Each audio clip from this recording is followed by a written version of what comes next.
ఏంటమ్మా బట్టలు చదువుతున్నావు? ఎక్కడికి వెళ్తున్నావు? మా పుట్టింటికి వెళ్తున్నానే. పుట్టింటికా? అమ్మా, నైట్ నీకు నాన్నకేమైనా గొడవ అయిందా? నైట్ నాన్న తాగొచ్చి నిన్ను తన్నాడా? అంటే మీ ఇద్దరు విడాకులు తీసుకుందామని డిసైడ్ అయిపోయారా? మీ ఇద్దరు విడాకులు తీసుకుంటే నా పరిస్థితి ఏంటి? మీలో ఒక్కరే నా గురించి ఆలోచించరా? అంటే ఇప్పుడు 6 నెలలు నీ దగ్గర 6 నెలలు నాన్న దగ్గర ఉండాలన్నమాట. Okay fine. అవునమ్మా, విడాకులు ఎక్కడ అప్లై చేశారు? నాకు తెలిసిన లాయర్ ఉన్నాడు, మాట్లాడమంటావా? కన్సెషన్ ఇస్తాడు. ఎందుకమ్మా కొట్టావు? ఒసే, ఎదుటోడు చెప్పేది ఏది పూర్తిగా వినవా? నీ అంతటి నువ్వే ఊహించేసుకుంటావా? మా పుట్టింటికి నేను ఒక్కదాన్నే వెళ్ళట్లేదు. డాడీ నేను కలిసి అమ్మమ్మ వాళ్ళ ఇంటికి వెళ్తున్నాము. అంటే అక్కడే పెళ్లి చేసుకున్నారు కాబట్టి విడాకులు కూడా అక్కడే ప్లాన్ చేశారనమాట. మేము అసలు విడాకులే తీసుకోవట్లేదే. అమ్మమ్మ కాల్ చేసింది, ఊర్లో విగ్రహ ప్రతిష్ఠ ఉంటే డాడీ నేను కలిసి వెళ్తున్నాం. ఓ, మరి నాన్న ఎక్కడా? నాన్న ఆఫీస్ నుంచి అటు వచ్చేస్తా అన్నాడు. నేను బస్ స్టాప్కి వెళ్తున్నా. ఓకే ఓకే అమ్మా. సరే, నాకు బస్ టైం అవుతుంది, నేను బయలుదేరుతున్నాను. ఫుడ్ ఏమైనా కావాలంటే ఆర్డర్ చేసుకో. పొరపాటున కిచెన్ లోకి వెళ్ళకు. అసలు నీకు ఫైర్ ఇంజిన్ నెంబర్ కూడా తెలియదు. అమ్మా, ఎన్ని రోజులు పడుతుంది నువ్వు రావడానికి? 2-3 days లో వచ్చేస్తానే. అన్ని రోజులు నువ్వు లేకుండా నేను ఉండలేనమ్మా. ఐ మిస్ యూ అమ్మా, ఐ మిస్ యూ.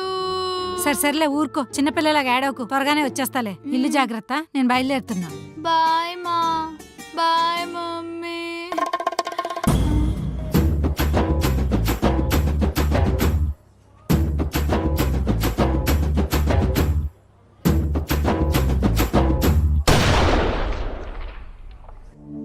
నాకు తెలిసే నీ వేషాలు. నేను ఊర్లో లేను కదా అని ఊర్లో పడి తిరక్కు. ఇంటి పట్టునే ఉండు. ఊరి మీద పడేం తిరగనమ్మా, జస్ట్ గోదాకి వెళ్ళొస్తా. ఈ తింగర్ దానికి కాల్ చేద్దాం. ఇదేంటి ఇప్పుడు కాల్ చేస్తుంది? హలో, చెప్పక్క. ఏం చేస్తున్నావు నా చిట్టి చెల్లి? అది ఎగ్జామ్స్ వస్తున్నాయి కదా, సో అందుకని కాలేజ్ లైబ్రరీలో కూర్చొని ప్రిపేర్ అవుతున్నా. ఎక్స్ట్రా చెయ్యకే, ఈరోజు ఆదివారం. సరే, ఎక్కడున్నావు చెప్పు. హాస్టల్లో ఉన్నానక్క. సరే, నేను చెప్పే జాగ్రత్తగా విను.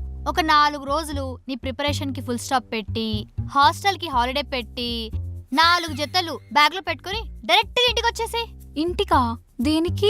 అదేనే, అమ్మ గుడి ప్రతిష్ఠ ఉందని గుడివాడెళ్ళింది. గురువారం దాకా రాదు. ఇదే కరెక్ట్ టైం అని చెప్పి నా ఫ్రెండ్స్ తో గోవా ట్రిప్ ప్లాన్ చేశాను. నువ్వు కూడా వస్తే అర్లీ మార్నింగ్ స్టార్ట్ అయిపోదాం. వావ్, గోవానా? నా ఫేవరెట్ ప్లేస్. నీకు ఇల్లు తప్ప అన్ని ఫేవరెట్ ప్లేసెసే. కానీ అక్క, కానీ అంటే అది అమ్మకి తెలియకుండా గడప దాటడం తప్పు కదక్క. గడపేడు దాటాడు, వెనకాల గోడదూకి వెళ్దాం. అలా అయితే ఓకే, కానీ గడప మాత్రం దాటడం తప్పు. వచ్చేసే. నేను ఆల్రెడీ బస్ ఎక్కేసానక్క. అబ్బా, చాలా ఫాస్ట్ ఉన్నావే. అంటే గోవా కదా. సరే, కానీ జాగ్రత్తగా వచ్చేసే, సరేనా? నేను వచ్చేసా. ఏంటక్క ఇలా చిక్కిపోయావు? సరిగ్గా తినట్లేదా? వస్తే హాస్టల్లో ఉంటుంది నువ్వు, నేను కాదు. ఎక్స్ట్రా చెయ్యకు. ఏదో ఫార్మాలిటీకి అడిగాను లెక్క. అయినా 4 గంటలు వస్తాన్నావు, 6 గంటలు పట్టిందంటే. అంటే అది ఫస్ట్ 500 రూపీస్ పెట్టి ఎక్స్ప్రెస్ బస్ ఎక్కా.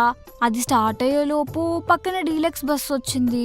పోతే పోయినీలే 500 రూపీసే కదా అని చెప్పి 700 రూపీస్ పెట్టి డీలక్స్ బస్ ఎక్కా. అది స్టార్ట్ అయ్యే లోపు పక్కన సూపర్ ఫాస్ట్ ఎక్స్ప్రెస్ బస్ వచ్చింది. పోతే పోయినీలే 700 రూపీసే కదా అని 1000 రూపీస్ పెట్టి సూపర్ ఫాస్ట్ ఎక్స్ప్రెస్ బస్ ఎక్కా. అది స్టార్ట్ అయింది, దారిలో టైర్ పంచర్ అయింది. కానీ మిగతా 2 బస్సెస్ నా బస్ కన్నా ముందే వెళ్ళిపోయినాయి. దీన్ని బట్టి నీకేమర్థమైంది? Don't judge a bus by its price. మాయమ్మే, ఈ బ్రెయిన్ తో డాక్టర్ చదివించాలనుకుంటుంది అమ్మ, పాపం. అయినా ఇట్స్ కంట్రీస్ ప్రాబ్లం, నా ప్రాబ్లం కాదులే. వెళ్ళి ఫ్రెష్ అప్ అవ్వు. సరే, ఇదిగో.